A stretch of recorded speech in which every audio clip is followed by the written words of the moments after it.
पीयूष जी, आपका न्यूज़ 18 के इस स्पेशल शो में बहुत स्वागत।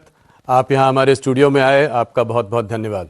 नमस्कार, थैंक यू। चुनाव गर्मी में है, तीन राउंड हो चुके हैं। आपका चुनाव 20 मई को है। पहला सवाल, आप पहली बार चुनावी मैदान में उतरे हैं, कैसा लग रहा है आपको? बहुत आनंद आ रहा है। मैं माननीय प्रधानमंत्री नरेंद्र मोदी जी का कृतज्ञ हूँ कि अब 40 साल राजनीतिक क्षेत्र में काम करने के बाद मुझे ये मौका मिला कि मैं लोगों की अदालत में जा सकूं, जनता के बीच जाके उनके दुख सुख को महसूस कर सकूं ऑन द ग्राउंड। और एक प्रकार से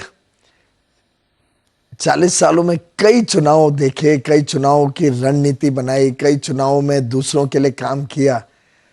यहाँ तक कि मैंने माननीय लाल कृष्ण आडवाणी जी का पहला चुनाव जी 1989 में, वो पहली बार लोकसभा का चुनाव लड़े और उसके पहले कभी कोई चुनाव नहीं लड़े थे जी। और लगभग हमारी उम्र भी सेम है, मस्ट हैव बीन 62 साल के थे तब। जी। पर अपने आप जब व्यक्ति उम्मीदवार होता है जी तो एक अलग ही स्वाद भी है, एंग्जाइटीज भी होती है जी। और ओवरऑल देखे तो एक मैच्योरिटी भी डेवलप होती है लोगों के बीच में जाके, उनके साथ रोजमर्रा का जीवन बिता के। महाराष्ट्र पे लौट कर आएंगे, आपके चुनाव क्षेत्र पर भी बात करेंगे, पर आप आज हमारे साथ हैं। आप नेशनल लीडर हैं, आपने बहुत मंत्रालय संभाले हैं। एक समय में तो मुझे लगता है सबसे ज़्यादा मंत्रालय आप संभाल रहे थे सरकार में। मैंने अभी अमित शाह जी का इंटरव्यू किया, उनसे पहला सवाल पूछा, मैंने कहा ये आपका नारा था अब की बार 400 पार, तो क्या ये नारा अभी भी अपने आप में खड़ा हुआ है या गाड़ी पटरी से उतर रही है? पूरा कायम है जी। और जब आप जमीन पर उतरते हो, जब आप लोगों के बीच जाते हो, उनका प्रतिसाय, उनका रिएक्शन, और पॉलिटिकल लीडर्स समझ लेते हैं ऑडियंस के रिएक्शन से कि क्या रिस्पांस मिल रहा है, स्पीच के दौरान क्या रिस्पांस है, विषय के दौरान क्या रिस्पांस है। मेरा तो व्यक्तिगत मानना है कि 400 पार तो होगा ही, पर जिस प्रकार के बहुत ही भद्दे, विवादित और ओछे तौर के वक्तव्य विपक्ष कर रही है, जिस प्रकार के मुद्दों को फेक नैरेटिव्स द्वारा टर्न करने की कोशिश कर रही है, जिस प्रकार से आपसी अंदरूनी झगड़े इंडिया अलायंस में सामने आए, केरल में सीपीएम और कांग्रेस के बीच की कुश्ती, वेस्ट बंगाल में दोस्ती कर रहे हैं लेकिन वेस्ट बंगाल में टीएमसी और कांग्रेस लड़ रहे हैं, तो ये जो पूरा विपक्ष ने अपने आप को एक्सपोज कर दिया है एक बड़े कमजोर विपक्ष के रूप में। ना उनके पास कोई नेता है, ना कोई नेतृत्व है, ना कोई नीति है, ना कोई नियत है देश के प्रति कैसे वो सद्भावना से और संवेदनशीलता से काम करेंगे। ऐसी परिस्थिति में प्रधानमंत्री नरेंद्र मोदी जी के 10 वर्ष का कार्यकाल और उनके 50 वर्ष का बेदाग सामाजिक जीवन, ये अपने आप में लोगों को प्रोत्साहित करते हैं और विश्वास दिला रहे हैं उनको कि मोदी जी ही है जो इस देश को विश्व पटल पर लेके जाएंगे। इधर कुछ देखा है कि मतदान कुछ कम रहा 2-3 चरण में। ये भी देखा गया थोड़ा, अभी अगर आप देखें तो पिछले कुछ दिनों से स्टॉक मार्केट में भी थोड़ा उतार है, एफआईआई सेलिंग आ रही है, कुछ ऐसी खुशफुसाहट चल रही है कि शायद जो नंबर आप लोग सोच रहे थे उस नंबर के आसपास आप लोग ना पहुंच पाए। आपने मुझे 4 महीने पहले 330 का नंबर भारतीय जनता पार्टी के लिए दिया था, तो क्या आंकड़ा देख रहे हैं आप? क्या इसमें कुछ भी सत्य है कि मतदान कम होने की वजह से ओवर कॉन्फिडेंस बीजेपी में आ गया है, घर से जो है वर्कर और कार्यकर्ता आपके बाहर नहीं आ रहे हैं? इस नैरेटिव को आप कैसे देख रहे हैं? सबसे पहले तो मैं स्पष्ट कर दूं कि 330 का जो मैंने आंकड़ा आपको दिया था वो था before our alliances with JDU, जी, before our alliance with Chandrababu Naidu's TDP and before any alliance in Tamil Nadu. जी। तो ये है मेरे ख्याल से सितंबर अक्टूबर की बात होगी। जी, बहुत 4-5 महीने पुरानी बात। उसके बाद ये सब डेवलपमेंट्स के बाद ये आंकड़ा बढ़ते ही गया है जी। इससे भाजपा का भी आंकड़ा बढ़ा और हमारी एक ओवरऑल एनडीए अलायंस का भी आंकड़ा बढ़ा। इसके साथ साथ परिस्थितियों में भी फर्क पड़ा। उदाहरण के लिए पश्चिम बंगाल और उड़ीसा और तेलंगाना, ये 3 ऐसे स्टेट्स हैं जहां बड़े स्पष्ट रूप से भाजपा की जो परफॉर्मेंस हम पहले आकलन लेते थे उससे कई अधिक लोगों में प्रतिसाय और प्यार और आशीर्वाद मिल रहे हैं। केरल, तमिलनाडु, आंध्रा हम लगभग समझते थे कि बीजेपी का नंबर कुछ नहीं आएगा वहां पे। अब ये तीनों स्टेट्स भी बड़े प्रॉमिसिंग लगने लगे। केरल और तमिलनाडु में अकाउंट खुलेगा इस बार? हाँ, इस बार अवश्य खुलेगा, वो तो लगभग सभी लोग मानते हैं।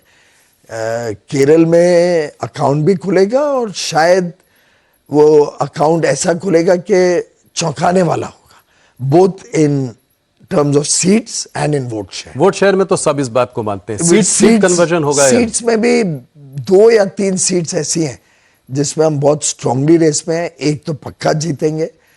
तो मुझे लगता है कि तमिलनाडु नहीं, केरल की बात करें। तमिलनाडु भी लगभग ऐसी स्थिति है, 2 तो जीतेंगे और 4-5 में हम अच्छी रेस। और अगर पूरा साउथ देखें जहां पे करीब मान लीजिए लगभग 130 सीटें हैं, तो उसमें पूरा साउथ देखिए तो एक जमाने में हम 3-4 स्टेट्स में लगभग ना के बराबर थे जी। और आज हम अकेली पार्टी है जो हर स्टेट में प्रेजेंट है जी।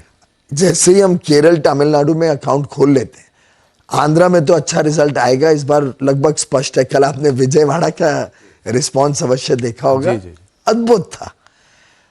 फिर तेलंगाना में जो स्थिति बनते जा रही है उसमें हमारी we are far ahead of the opposition और even of the ruling party there now.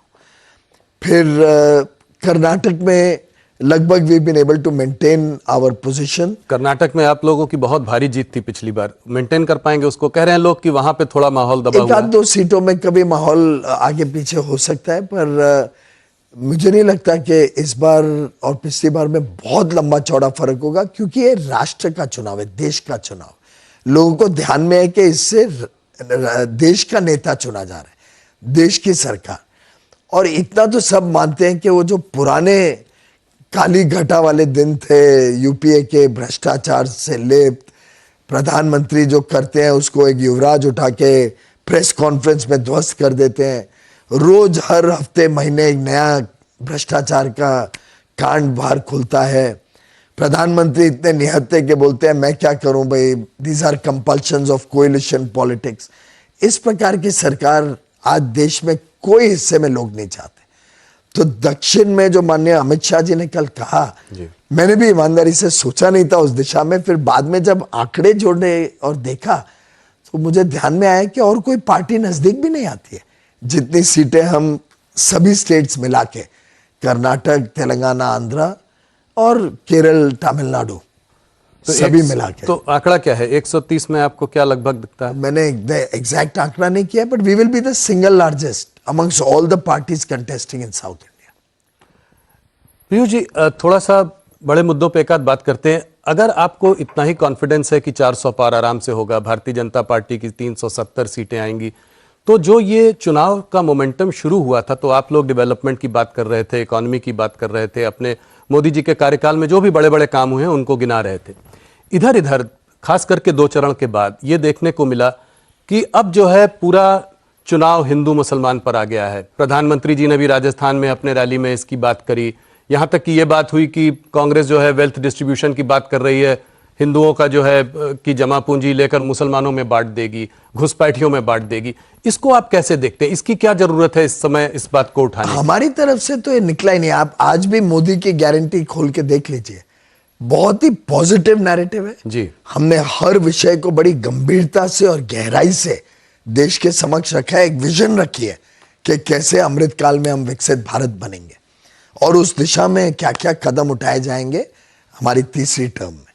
मुझे लगता है कि दुर्भाग्यपूर्ण है कि कांग्रेस के मैनिफेस्टो आने के बाद उनका पोल खोल हो गया, उनका खुलासा हो गया कि वो अभी भी तुष्टीकरण की सोच में है।